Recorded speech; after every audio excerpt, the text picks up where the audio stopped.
Assalamualaikum warahmatullahi wabarakatuh. Saya Nur Afin Jaziah, akhiran 40 dari kelas A angkatan 23.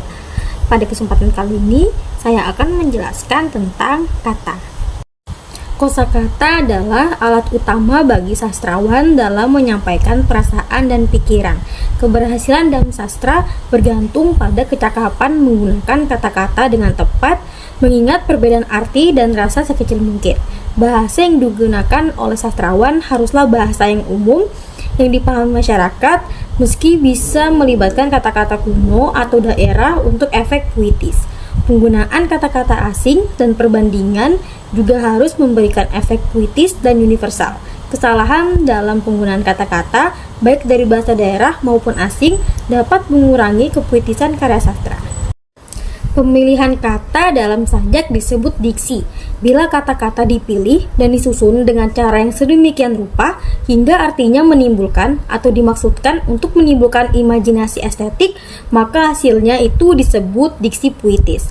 Untuk mendapatkan kepadatan dan intensitas serta supaya selaras dengan sarana komunikasi puitis yang lain, maka penyair memilih kata-kata dengan secermat-cermatnya. Baik, kita masuk ke denotasi dan konotasi. Denotasi adalah makna yang sebenarnya apa adanya sesuai dengan kamus. Dan konotasi adalah makna tambahan atau asosiasi emosional yang terkait dengan kata tersebut. Baik, kita masuk ke bahasa kiasan. Yang pertama ada perbandingan.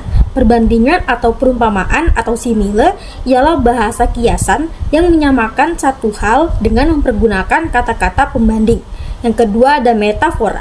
Metafora ini bahasa kiasan seperti perbandingan, hanya tidak mempergunakan kata-kata yang telah disebutkan.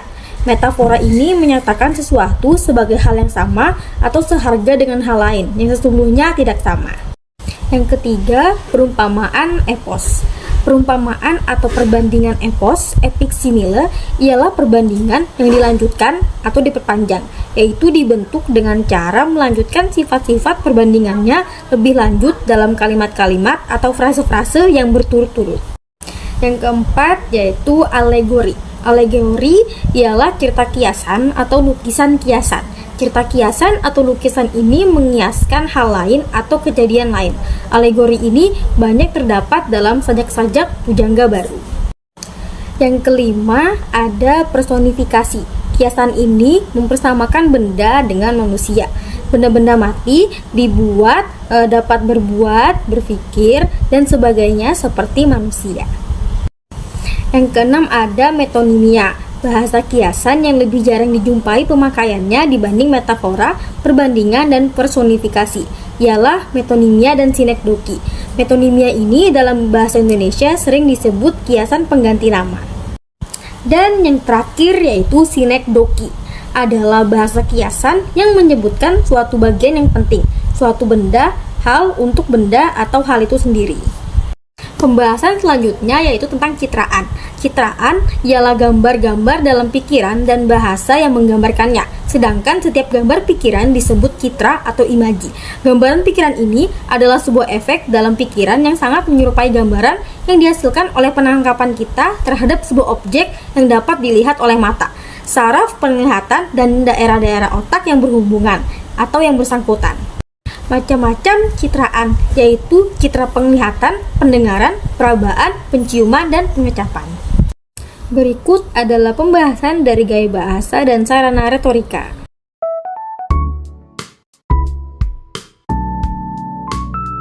Berikut adalah faktor ketatabahasaan.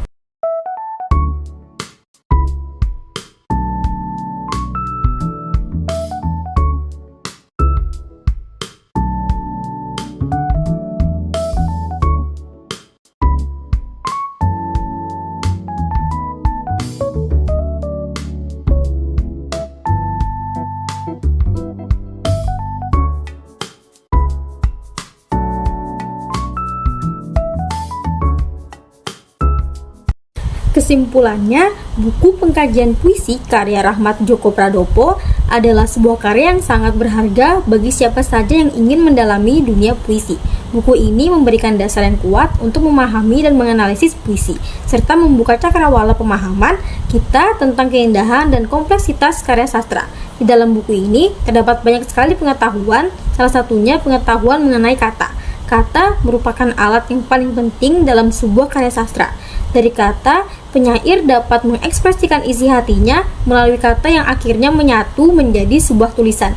Penting untuk memperhatikan pemilihan kata sebelum membuat sebuah tulisan, karena dari kata yang tepat akan terbentuk sebuah imajinasi estetik yang dapat menggambarkan suasana isi hati dalam jiwa penyair. Sekian pembahasan dari saya, kurang dan lebihnya mohon maaf. Wassalamualaikum warahmatullahi wabarakatuh.